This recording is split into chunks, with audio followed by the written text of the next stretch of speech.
General AP की अगर हम बात करते हैं तो in general AP is given by this way, am I right? ठीक है, अगर कोई एपी गिवन है या एपी मान लो गिवन नहीं है, इन दैट केस मुझे कोई एपी फॉर्म करनी है तो मुझे दो चीजों की रिक्वायरमेंट होगी। वो क्या होगी? मुझे एक एपी को फॉर्म करने के लिए एक तो मुझे चाहिए ए, दूसरा चाहिए डी। अगर मेरे पास first term of the series है, कॉमन डिफरेंस है, तो मैं पूरी एपी को फॉर्म कर सकती हूँ। ठीक है, एपी की 4 टर्म्स दे रखी है, 6 टर्म निकालनी है तो डायरेक्टली हम निकाल सकते हैं by adding common difference 2 times, plus D दो बार करेंगे तो 5th टर्म आ जाएगी, 6th आ जाएगी, 7th आ जाएगी। लेकिन अगर 67th टर्म निकालनी है तो in that case will use the nth formula, है ना? क्या होता है formula? an is equal to a plus n minus 1 into d। कोई बता सकते हैं फॉर्मूला कैसे आया? ये फॉर्मूले, इस फॉर्मूले का डेरिवेशन कोई बता सकता है क्या? बेटा हर चीज ऐसा जरूरी नहीं है कि कोई ना कोई समझाए। जब हम सीरियसली किसी चीज को पढ़ते हैं ना तो हमें पता चल जाता है कि ये फॉर्मूला ऐसा क्यों लिखा गया है। Very good. ऊपर जो सीरीज लिख रखी है वो इटसेल्फ बता रही है कि nth टर्म का फॉर्मूला ये होगा। ठीक है, कैसे? अगर मैं सेकंड टर्म पे जाऊं, इन जनरल एपी ये होती है, ये तो सब एग्री कर रहे हैं, इन जनरल एपी ये होती है। ठीक है, इसकी सेकंड टर्म की अगर मैं बात करूं, this is the second term. Second term का फॉर्मूला क्या है? a प्लस डी, मतलब सेकंड टर्म जब मुझे निकालनी है तो 2 माइनस 1 किया। ठीक है, थर्ड टर्म की अगर मैं बात करूं a3, तो a3 में आ रहा है a प्लस 2d, मतलब 3 माइनस 1। जब मैंने a4 निकाला फोर्थ टर्म तो यहाँ आया है a प्लस 3d। तो समझ में आ रहा है क्या हो रहा है कि जब सेकंड टर्म निकाल रहे हैं तो a plus 2 minus 1d, a3 निकाला तो a प्लस 3 माइनस 1d। तो सिमिलरली जब मैं फिफ्थ निकालूंगी, फिफ्थ टर्म, तो मैं क्या लिख सकती हूँ? Fifth term is given bye a plus 5 minus 1d, that is 4d। ऐसे ही चल रहा है। तो जब मुझे nth निकालनी होगी तो nth का फॉर्मूला क्या होगा? an is equal to a plus n। This is how जो सीरीज थी उसने अपने आप को इटसेल्फ फॉर्मूले में कन्वर्ट कर रखा है। ठीक है, ये फॉर्मूला इस तरह से आया। ठीक है निखिल, किसी ने पढ़ाया था, नहीं पढ़ाया था, पर अभी समझ में आ गया ये फॉर्मूला कैसे आया? a3 मतलब a प्लस 2d, a4 मतलब a प्लस 3d, तो an मतलब a plus n minus 1d। Clear है मेरी बात? ठीक है, बढ़े आगे। अब हम आगे अगर बढ़ते हैं, सपोज हमारे पास कोई एपी चल रही है 2 5 8 11 14। एपी है या नहीं है? एपी है। कॉमन डिफरेंस कितना है? 3। ए कितना है? 2। ठीक है, इस एपी का अगर सपोज मुझे सम निकालना है तो कैसे निकालेंगे? एसएन वाला फॉर्मूला नहीं निकालूंगी मैं, मेरे पास कैलकुलेटर है, मैं क्यूब वैल्यूज पुट करूंगी। अगर अगर मुझे इस मैं दिमाग अगर बोला find the sum of this series और ये 5 नंबर ही दे रखे हैं तो एसएन लिखोगे?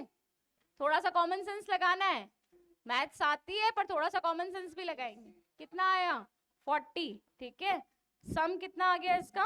40। एसएन का फॉर्मूला लगाएंगे, सही बात है, पर 5 टर्म्स है तो एसएन का फॉर्मूले में मैं ए निकालूं, ए 2 है, डी 3 है, एसएन का फॉर्मूला लिखूंगी n बाय 2 2a प्लस। तो इसकी रिक्वायरमेंट है क्या? नहीं है ना।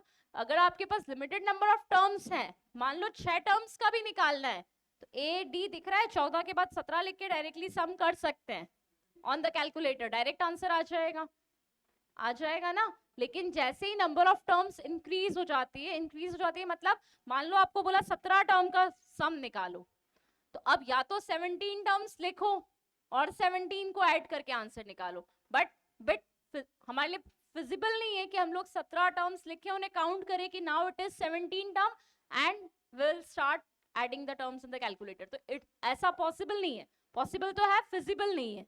कर तो सकते हैं। नंबर ऑफ टर्म्स और बढ़ गई, 37 टर्म का निकालो तो 37 काउंट करके लिखना और फिर ऐड करना, वो भी फिजिबल नहीं है। तो उन केसेस में हमें क्या करना पड़ता है? एसएन का फॉर्मूला लगाना है। क्लियर है? 4-5 टर्म है, 6 है, 7 है, वहां तक तो हम डायरेक्ट ऐड करेंगे तो भी आंसर वही आएगा। एसएन मतलब क्या है? Sum of n terms of AP, है ना। और यहाँ पे अगर हम डायरेक्ट ऐड करेंगे तो वो भी रिजल्ट तो सेम ही आना है। अलग आएगा क्या? सेम आएगा। ठीक है, लिखो, राइट डाउन द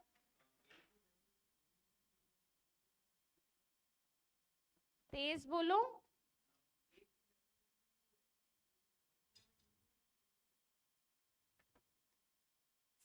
नहीं समझी तुम्हारी बात।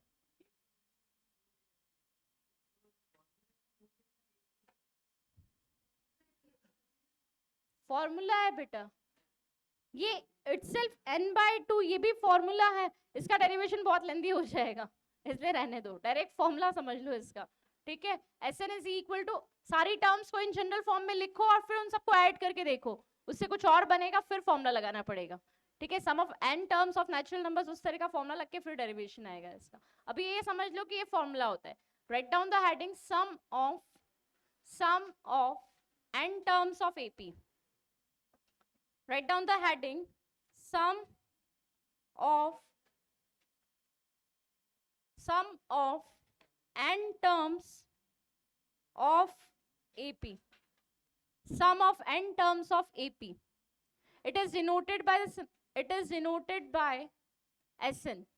It is denoted by Sn and is given by formula bolo Sn is equal to n/2 2a plus n minus 1 into d. This is the formula to calculate the sum of n terms of arithmetic progression. Sn is equal to n/2 in the bracket 2a plus n minus 1 into d. Calculation भी students गलत करते हैं. Look over here. Look at the board.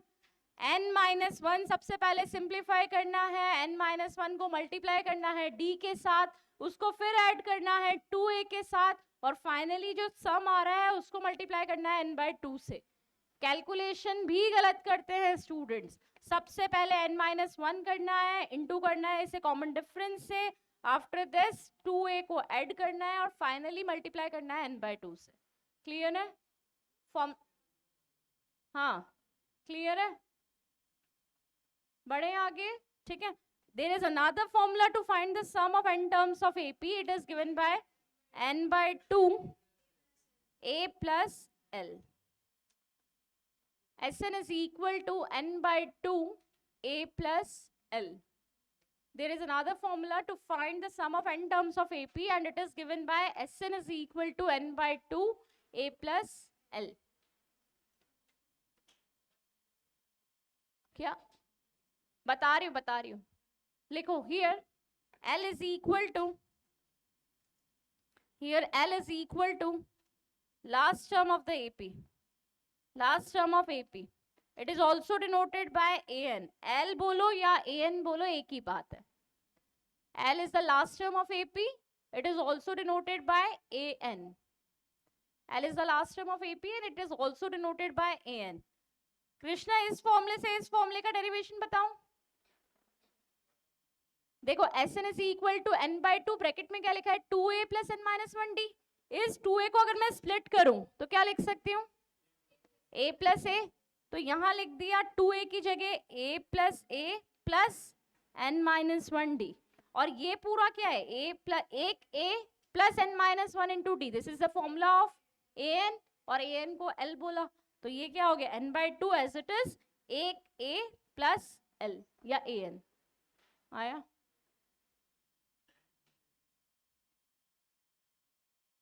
Sn is equal to n/2 a plus l। Clear है? यहाँ पे a क्या है, first term of the series, n क्या है, n is number of term, a is the first term, d is the common difference, और यहाँ l क्या है, last term of the series. ठीक है, कौन सा फॉर्मूला कब एप्लीकेबल होगा? अगर इस तरह की सीरीज दे रखी है 2, 5, 8, 11, 14 और इसका सम निकालने को बोला है, कैलकुलेटर से निकाल सकते हैं, पर अगर मुझे इसमें S5 निकालना है तो फिफ्थ टर्म दे रखी है, last term is already given 14, first term हमें पता है 2, तो हम डायरेक्ट सेकंड वाला फॉर्मूला लगा देंगे। कौन सा होगा?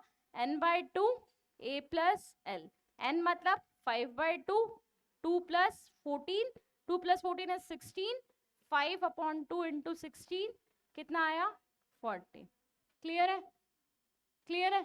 और अगर सपोज इसकी 37th टर्म निकालनी है, अगर इसकी 37th टर्म निकालनी है तो हमें कौन सा फॉर्मूला लगाना पड़ेगा? फर्स्ट।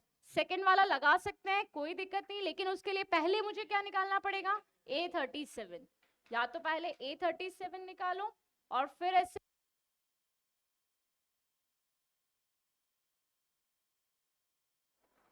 क्लियर है मेरी बात? आ गया समझ में कौन सा फॉर्मूला कब एप्लीकेबल होगा? When nth term is given then apply the second formula Sn is equal to n by 2 a plus l, और जब सिर्फ n दे रखा है then apply the first formula. बड़े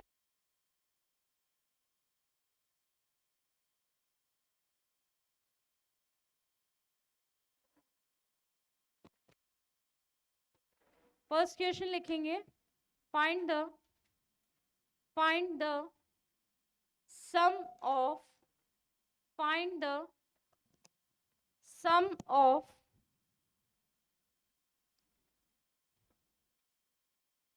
100 terms, find the sum of 100 terms, find the sum of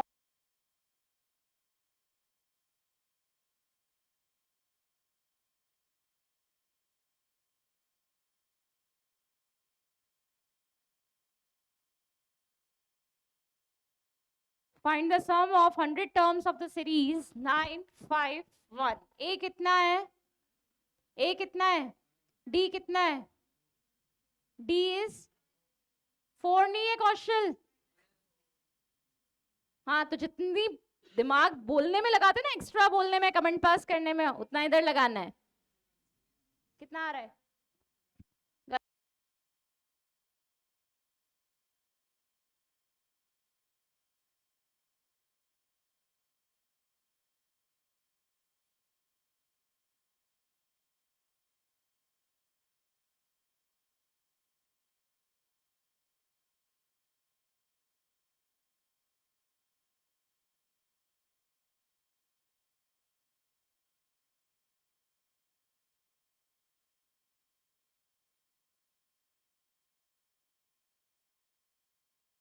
करना था, उसके बाद भी आंसर्स कितने वेरी कर रहे हैं देखा।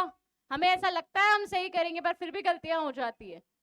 क्या गलती करी थी प्रिंस? फॉर्मूला गलत अप्लाई किया। जनरली स्टूडेंट्स ये भी करते हैं।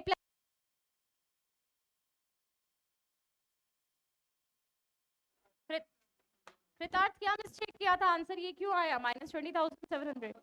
वापस करके देखो।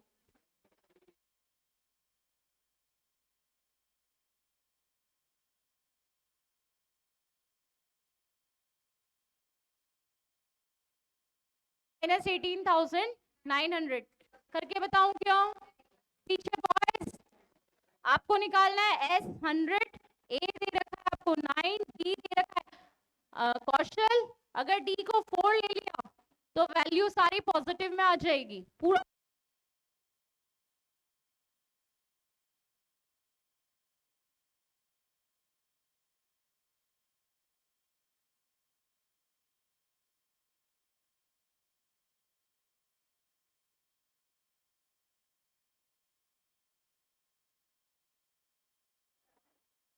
Sn is equal to n by 2, 2a plus n minus 1 D।